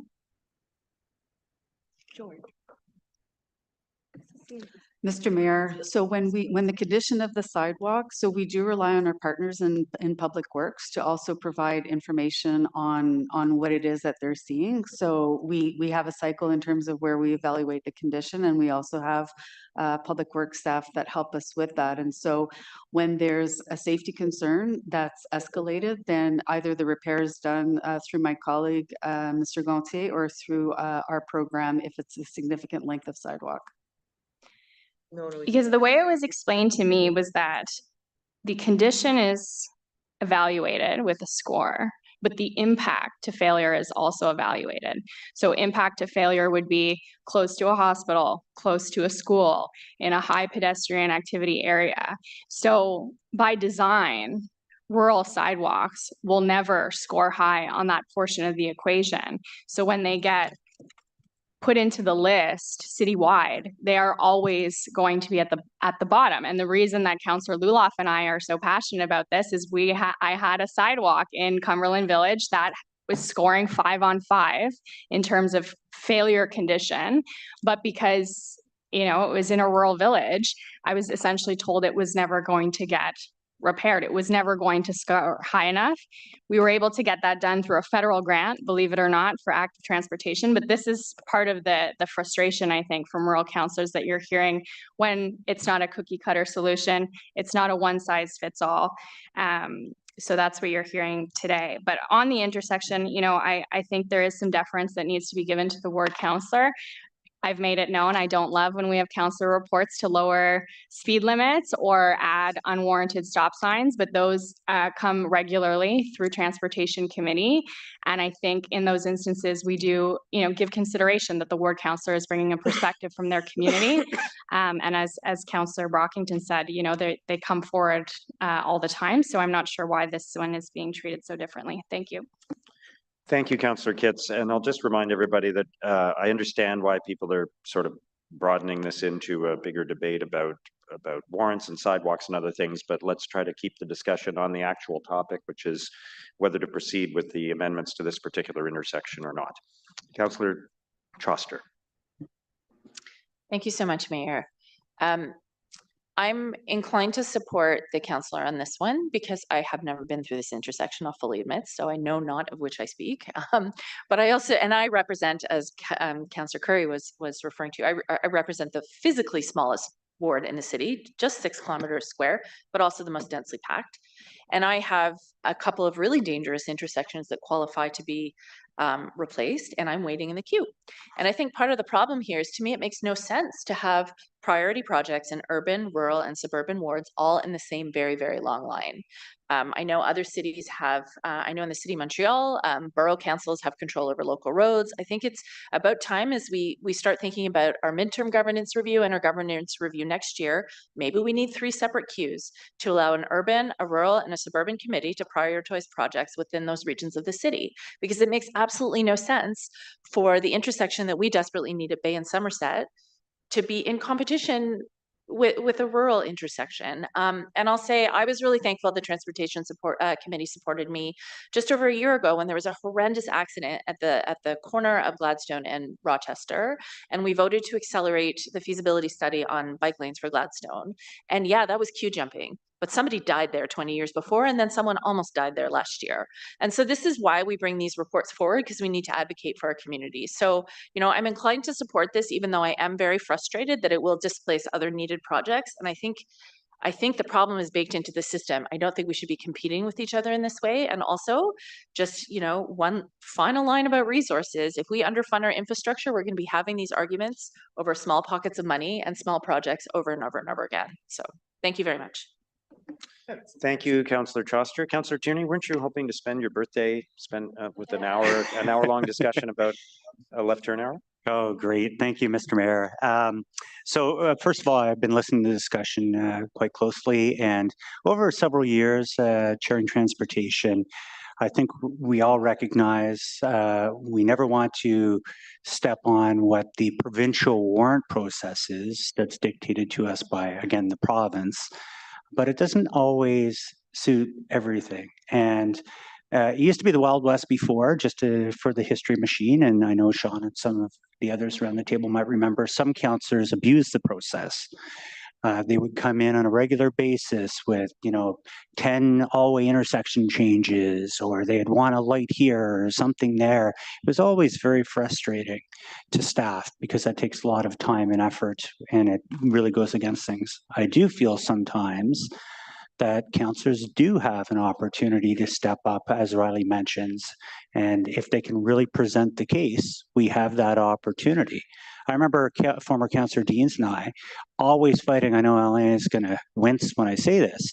There's two intersections, one in mine and one in Councillor Bradley's area, where we never met the test because we were outer urban. We fell into this trap. Even if we were to meet the warrants that were always off by 2 or 3%, the large amount of funding required for the intersections would never take place. So I really do like some of the comments I'm hearing around the table from Councillor Troster, from many other people. And I've always evaluated case by case. I was checking with NLA. I think almost every single ward has benefited from us working collectively together, not having those divides, finding, okay, you need this, you need that, one-offs where we think we actually know the situation that's occurring. Just because it simply doesn't meet the provincial test doesn't necessarily mean it's wrong.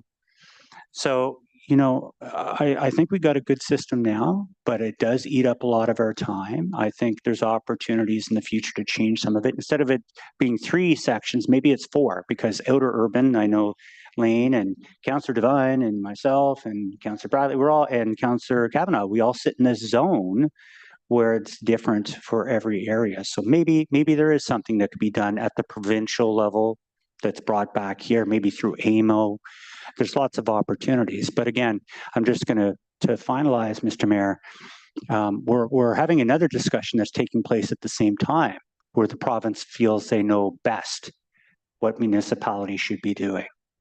And if we feel that that's the case, and you're voting to uphold the provincial warrant process, I would hate to see what your vote's going to be when it comes to them dictating what kind of infrastructure, cycling or otherwise, that's in this city. It's kind of contradictory. I think municipalities have a good opportunity to be able to say, yes, we know what should happen in our jurisdiction, but the reality is we are corporations of the province of Ontario, and they do set the rules. Anyway, thank you very much, Mr. Mayor. We'll be supporting Councillor Roos's motion today. Thank you. Councillor Bradley. Thank you very much, Mr. Mayor. This has been an interesting conversation, and I do think everyone has made really valid points on both sides of the argument. What's interesting to me, though, I think it was Councillor Kelly that mentioned that the warrants don't apply to the rural context. And I'm wondering, do staff agree that there would be benefit? I know it's regulated by the province, but that there would be a benefit for the warrants to be updated and different in a rural context than an urban context?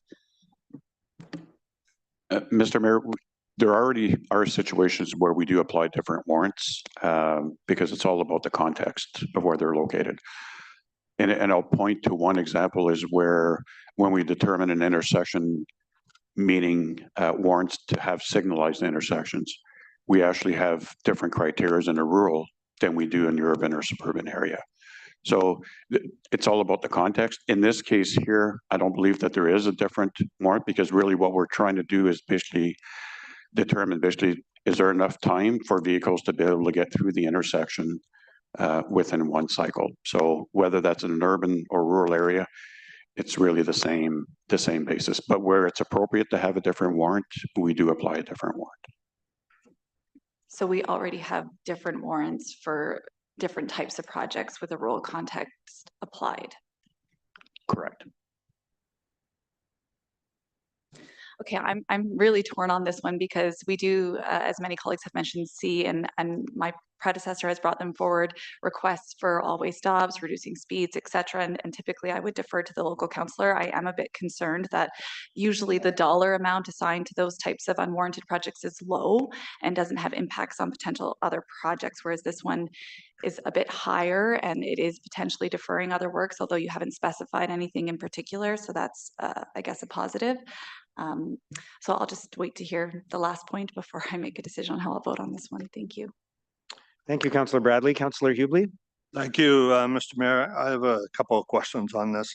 I'd like Mr. Gonche to clarify something that was said earlier in question. Are you saying that a dedicated left turn lane is not safer than an undedicated turn single? Mr. Mayor, again, it depends on the context. If there's an intersection where cars are not able to get through the intersection within the cycle and they're queuing for longer, then yes, there is a safety concern. And that's when we start to implement basically turning movements. My comment was related to this intersection. This intersection, we're not seeing that level of queuing. We're not seeing the level of vehicles that are stuck basically trying to turn through the intersection or after having to wait through multiple light signals to get through. We're not seeing it in this location. Is there value to protected left turns? Absolutely. And that's why we do implement it. We just implement them where basically it's not just about the warrants, but where we're seeing basically people are not able to get through the intersection safely. Thank you for clarifying that. The way it was out there before, it left me anyway with the impression that you were saying there was no difference. So I appreciate you clarifying that for us. The other question is, in response to Councillor Bradley, you mentioned that there is different levels of warrants for urban, suburban, and rural. Is that correct? In certain cases? Correct, Mr. Mayor. It's in certain cases, and the example that I was using was to determine basically if an intersection actually meets the warrants for signalized intersections, that we do have different criteria in the rural from urban, suburban. We apply it where there's a context where it makes sense. What I was also indicating is in terms of the left turning movement, we don't really apply a different warrant, because basically it's the same thing that we're trying to manage. I'm having trouble hearing you. There's a conversation going on, so maybe we can wait for it. So what I was indicating is that in this case here, really what we're trying to do is basically assess how many cars are actually able to get through the intersection. So this is less of a rural urban context, was the point that I was trying to make. Okay. Thank you. Thank you, Mr. Mayor. Okay, thank you. Yeas and nays, please, on the motion. Councillor Clark. You mean Kelly? Kelly. Yes. Councillor King. Yes. Councillor Johnson. No. Councillor Gower. Yes. Councillor Lowe. Yes. Councillor Troster. Yes. Councillor Plant. No. Councillor Brown. Yes. Councillor Kitts. Yes. Councillor Carr.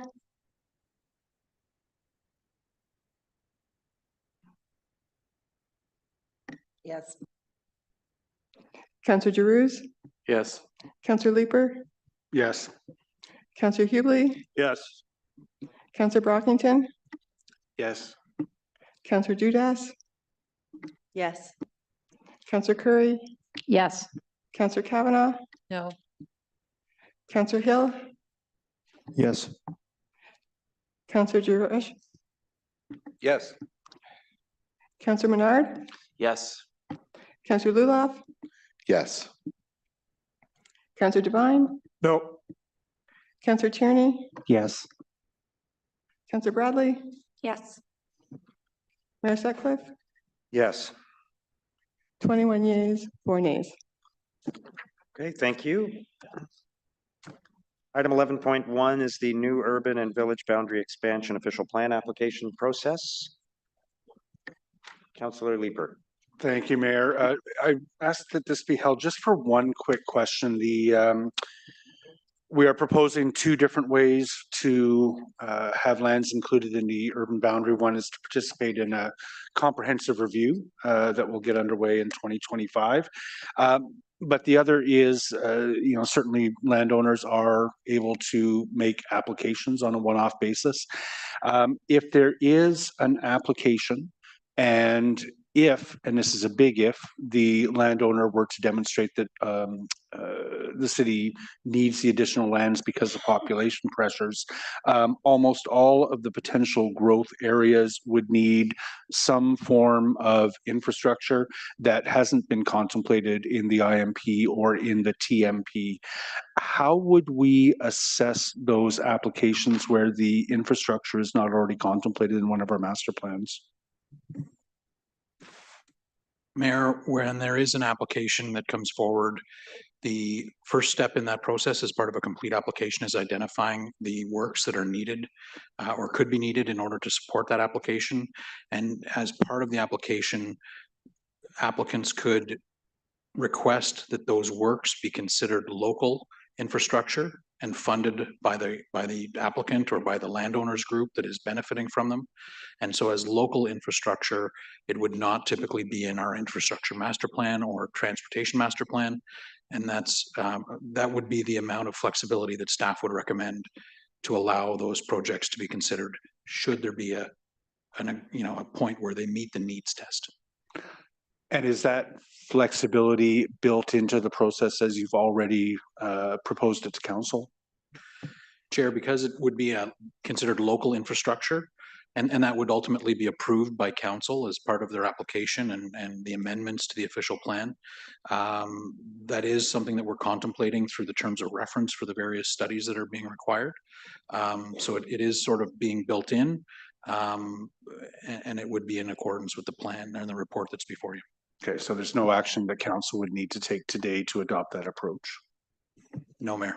Okay. Mayor, thank you. Thank you, Councillor Leeper. Councillor Menard. Thanks very much, Mayor. And thank you to staff for your work on this. Unfortunately, had to do the work based on provincial PPS statement changing and guidelines changing. I guess my first question is just similar to Councillor Leeper's. Does staff have a sense of what life cycle costs are compared to the initial DC funded infrastructure costs? DCs only pay for initial capital costs, and that doesn't include anything deemed a benefit to existing, nor does it include the cost of overbuilding infrastructure for future growth, nor does it include life cycle costs such as maintenance, operations, or renewal of that infrastructure down the road. So I guess the question is, are we expecting taxpayers to pay significantly more over time for this new land that might be added than whatever the initial DC costs are for expansionary infrastructure?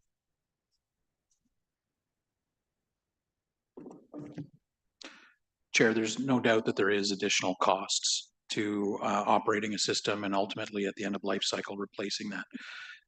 At the same time, the other side of that equation is there's additional tax revenues and rate fees that are paid throughout the life cycle, and as part of the whole, it gets difficult to specify on an individual application basis what those ultimate costs will be. So, at a high level, I think to answer your question is no, we don't have that information at our fingertips for the full life cycle of that project, but it is something that as part of the system would form part of our long-range financial plan and asset management plans. That's helpful information back. Under the exercise that we went through in 2021 during the OP discussions, staff had indicated which parcels would be, say, more expensive versus less expensive to add to the urban boundary, and it was helpful to have that analysis. Would that same analysis be done in this case under the process you're recommending for a 2025 overall review of lands?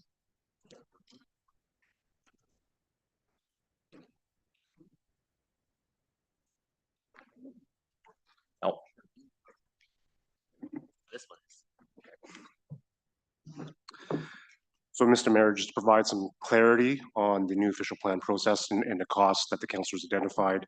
Staff did not identify costs per parcel, per hectare. Through the exercise, it was more of a subjective high cost qualification for category 2 lands that were not added to the urban area. So costs are extremely difficult to estimate. That's why we have a TMP and IMP to identify the projects, to see what the trunk systems are required to service those lands. So normally those costs are better borne out through a TMP and IMP update. That's understandable. Just given the process, you only know the costs once they're added, and then you have the TMP IMP process to know the infrastructure amounts. And I guess ongoing operations costs are a hard thing to calculate as well. But for lands that were previously added, would we have better examples there of what they ended up costing after we added them to the urban boundary? I assume we'd have more real costing analysis for some of those examples.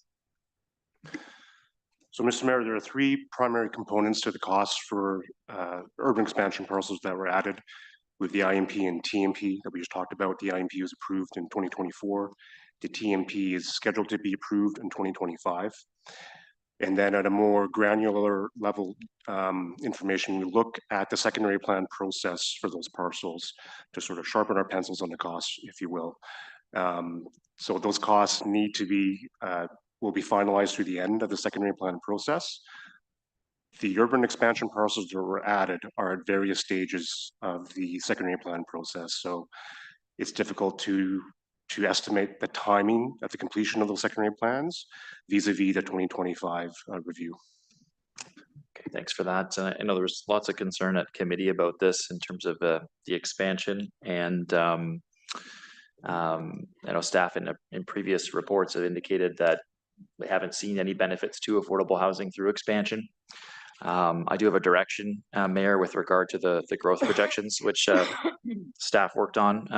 So thank you for that. The directions that staff be directed to review the provincial guidelines on growth projections when they're available and identify what opportunities the 2025 official plan update has for a growth scenario that reduces the amount of potential urban and village expansion lands amongst other scenarios for council consideration. It's just that we have some alternative scenarios. Thank you, Mayor. Thank you, Councillor Curry. Thank you, Mr. Mayor. Thank you, Councillors Leeper and Menard, for bringing this topic to council, because we had this conversation, a similar conversation at Planning Committee. And it's a really important conversation. What I'm hearing, and thanks, Royce, that it is difficult to make projections on the cost of what it would be to really afford new lands. And I guess one of my questions would be, what would it take for us to get more accurate calculations? Like, what would we need to do? I say that because I know that other municipalities are doing the same thing, same within the US. What is it that they are able to do? Like, what would it take for us to be more accurate in terms of how much it would cost us to service new lands, you know, forever, but, you know, have a very good idea of what it would cost? So, Mr. Mayor, I can start, and if infrastructure and transportation staff wish to add, welcome them to the table. So it really is the TMP and IMP process that identifies those projects. It is a technical exercise. It's not something that's done overnight. That needs to look at the entire network from the urban area, including our intensification areas and the facilities that serve them and the ensuing trunk lines. So, you know, it is part of the TMP and IMP package to identify those costs at a high level, and then when it gets to a parcel, they're further refined through a secondary plan process. Okay, so let me just be clear. So you are saying you think you have the ability to do it? I mean, I understood at committee that you were, like, you keep saying high level, fair enough. But in terms to get to the granularity, would we need something else? I understand we have a IMP, we have a TMP, we have departments, public works, for example, just in terms of what are the ongoing costs. Maybe you'll tell me that that's worked into the IMP and TMP, but is there anything else we would need to get more accurate data other than high level? So I just want to clarify the timing, Mr. Mayor. So we would do the 2025 official plan review, and then our IMP and TMP would then need to be updated again to account for those parcels should they be added to the urban area. Okay, I understand the process. I'm just saying, do we have the resources? Do we have the technology? Do we have the ability? Is there anything else we need to get more accurate data? Mr. Mayor, if I may. So when it comes to the urban expansion options, then the numbers are relative and they're comparative rather than precise. The precision in estimating follows through the master planning exercises and secondary planning exercises, and then you'll see them show up in an annual budgeting process.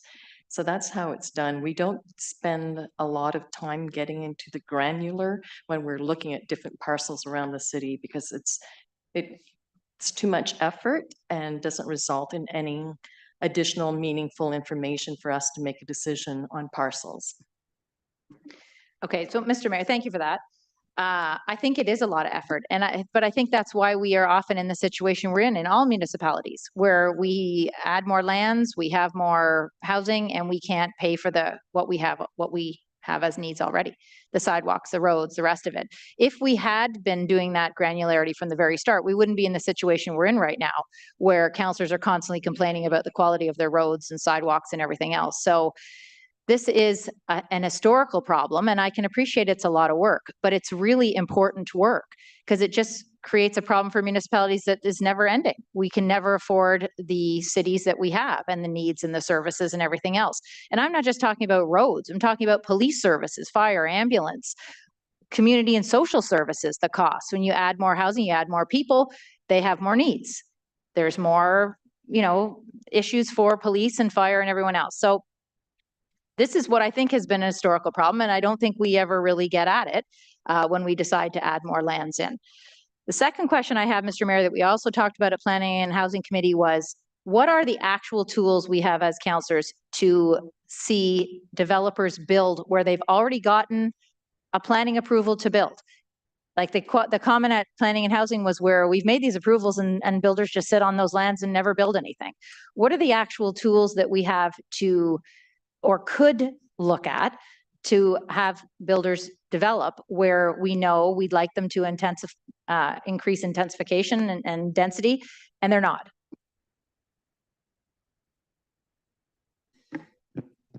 Mayor, it's difficult to force a developer to undertake a significant construction project when the market is not supportive of their project.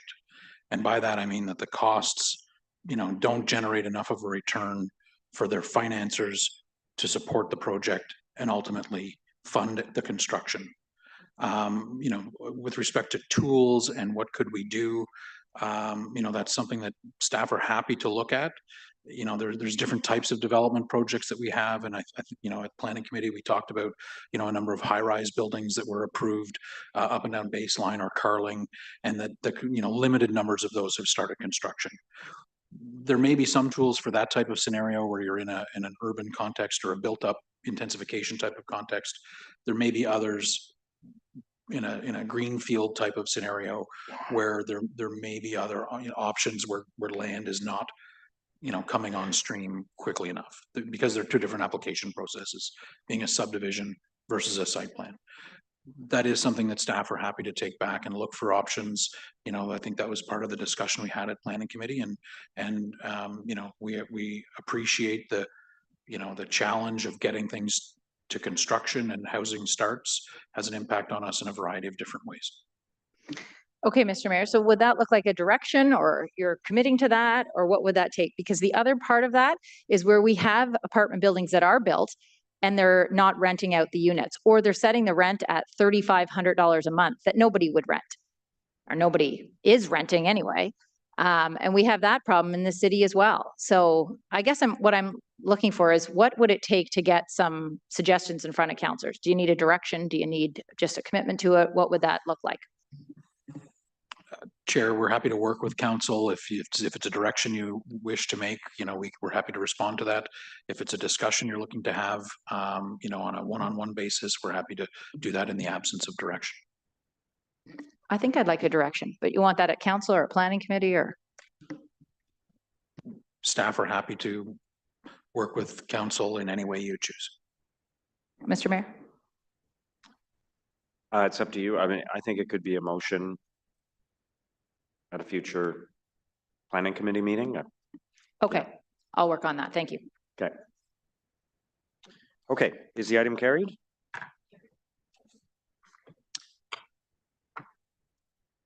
All right, moving to in-camera items. I will ask Councillor Johnson to please introduce the motion to move in camera.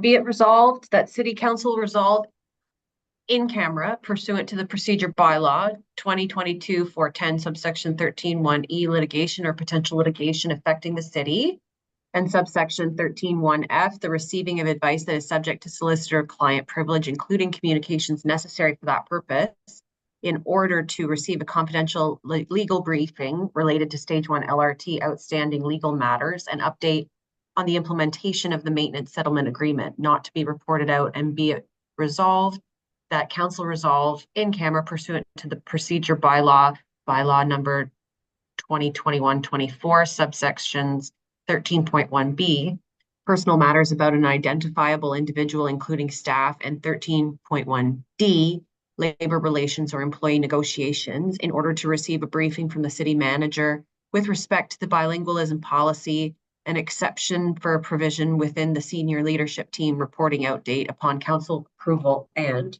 be it further resolved that the consideration by council of any motions or recommendations regarding the in-camera matters described in this motion be in open session. Thank you, Councillor Johnson. Is that carried? All right, we'll begin the closed session in approximately 10 to 15 minutes. Thanks. Thank you.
Audio test for the meeting stream.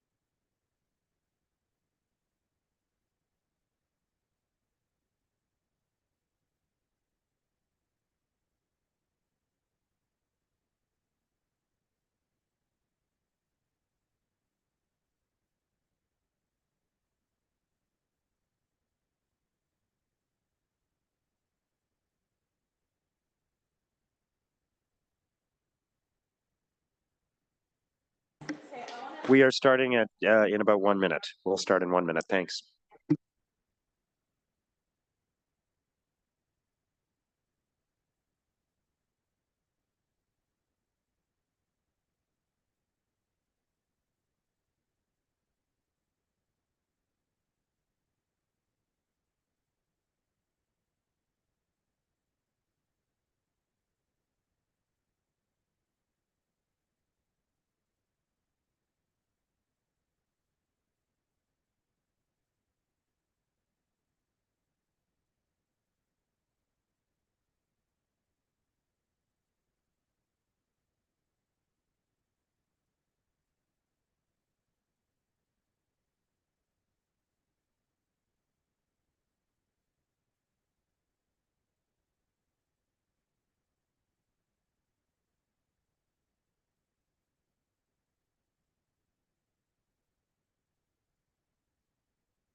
All right, we're going to resume, everyone. Just a reminder that Ottawa City Council just met in camera pursuant to the procedure bylaw number 2022-410, subsection 13(1)(e), litigation or potential litigation affecting the city, and subsection 13(1)(f), the receiving of advice that is subject to solicitor-client privilege, including communications necessary for that purpose, to receive a briefing on Stage 1 light rail transit legal update. Subsections 13(1)(b), personal matters about an identifiable individual, including staff, and 13(1)(d), labor relations or employee negotiations, in order to receive a briefing from the city manager with respect to the bilingualism policy and exception for a position within the senior leadership team. During the closed session, no votes were taken other than procedural motions and/or directions to staff. I'll ask Councillor Curry to read a motion, please. Thank you, Mr. Mayor. Whereas subsection R631 III of the city's bilingualism policy requires that bilingualism be considered a prerequisite for any internal promotion to a designated bilingual position within level 1 to 3 management groups, and that any exceptions after having undertaken a comprehensive recruitment effort shall require council approval. And whereas the General Manager of Finance and Corporate Services and Chief Financial Officer has been enrolled in French language training and continues to work towards attaining the required proficiency in order to meet the language requirements of their position, as outlined in the bilingualism policy.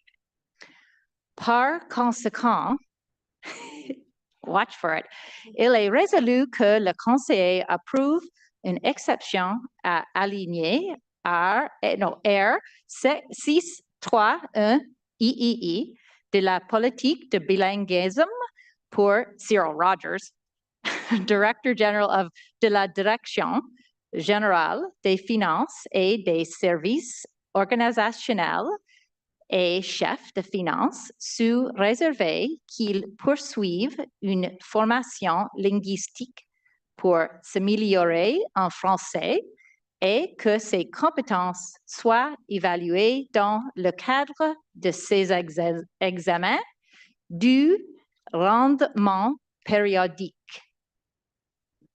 Merci beaucoup. Merci, Conseillère Curry. Is that carried? Congratulations.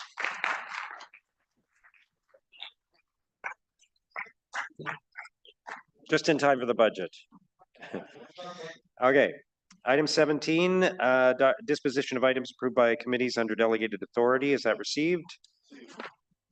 Item 18, motion to adopt reports. Councillor Johnson.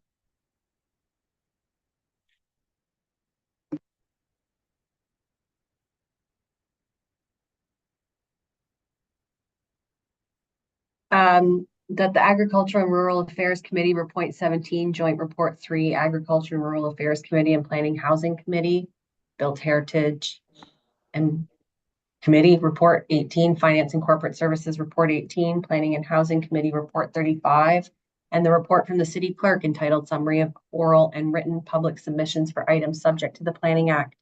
Explanation requirements at the City Council meeting of October 2, 2024 be received and adopted as amended. Is that carried?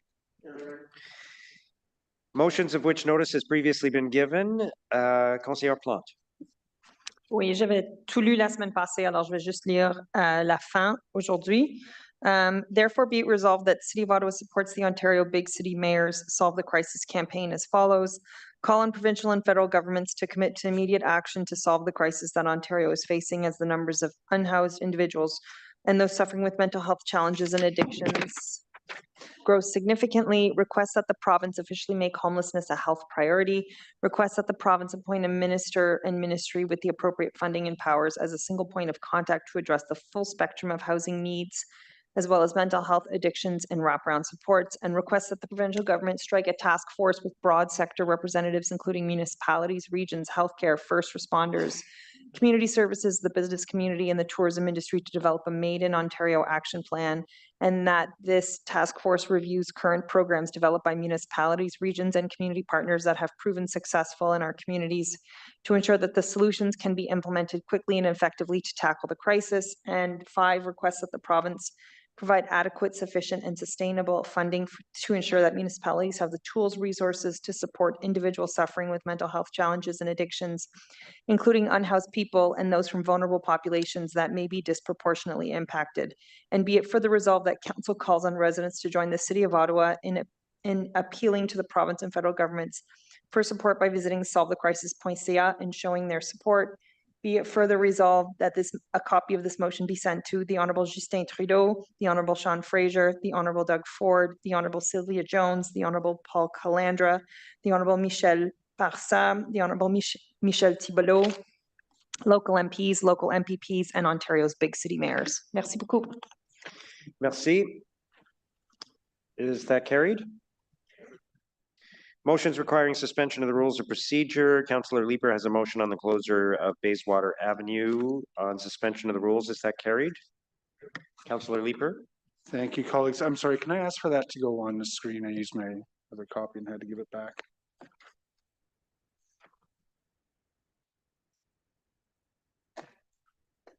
While we're waiting, I just want to say thank you very much to Councillor Troster, who continues to support these kinds of initiatives in Kitchissippi Ward.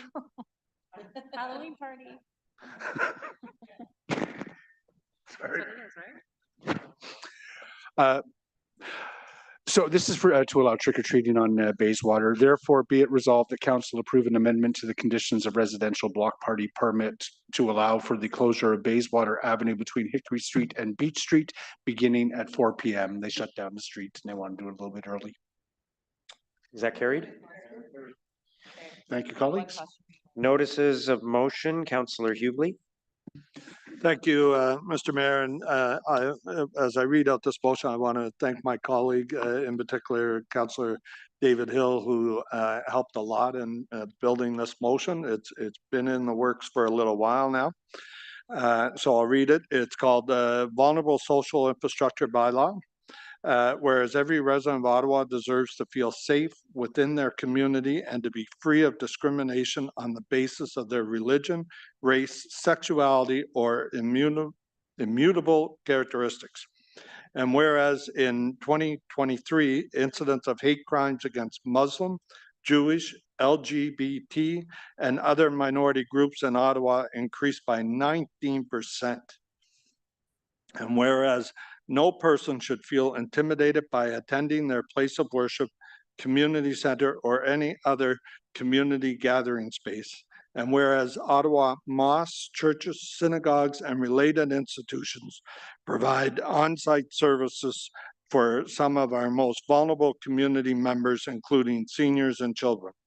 And whereas the City of Ottawa has no intention to prohibit peaceful gatherings, protests, or demonstrations, including any such activities that occur as part of a labor union strike. And whereas on June 18, 2024, Vaughan City Council passed the Protecting Vulnerable Social Infrastructure bylaw, which defined vulnerable social infrastructure as religious institutions, schools, child care spaces, hospitals, and congregate care facilities.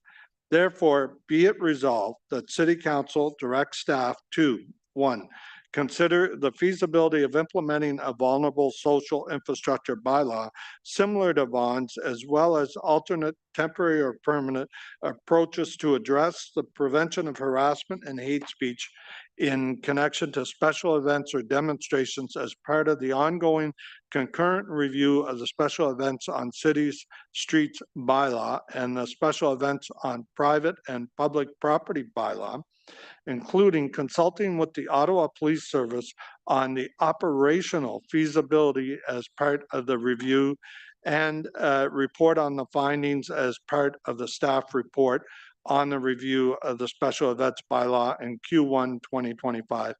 Mr. Mayor, I don't typically try to do things on the fly here, but it was pointed out by Chair Marty Carr of the Police Services Board. They should probably be included in that consultation as they are doing their own policy with it. So the wording talks about the police services on the operational side of it. If we could add that in, if that's a friendly amendment here, we could do that for Councilor. Well, you got 2 weeks to adjust the motion if you like. Right. So, yeah. Okay, so that's the motion. Thank you, Mr. Mayor. Thank you. Councilor Lowe.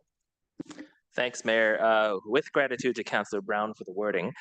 Whereas in accordance with Section 222 of the Municipal Act 2001, municipalities are authorized the power to divide or redivide a municipality into wards or to dissolve existing wards. And whereas a comprehensive review of ward boundaries was conducted in 2020, leading to the adoption of the Ward Boundaries and Council Composition Bylaw number 2021-3 on the 27th of January 2021, which took effect at the 2022 municipal elections. Whereas the current northern boundary for Ward 24, Barrhaven East, between Woodruff and the Rideau River follows the NCC Greenbelt boundary.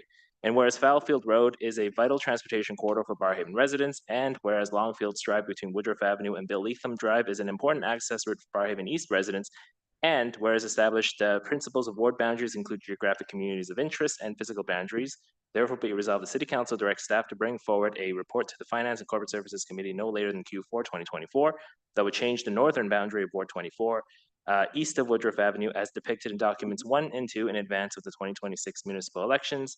And in italics, there is just a verbal description and there are maps attached as well. Thank you. Thank you. Motion to introduce bylaws, Councillor Johnson.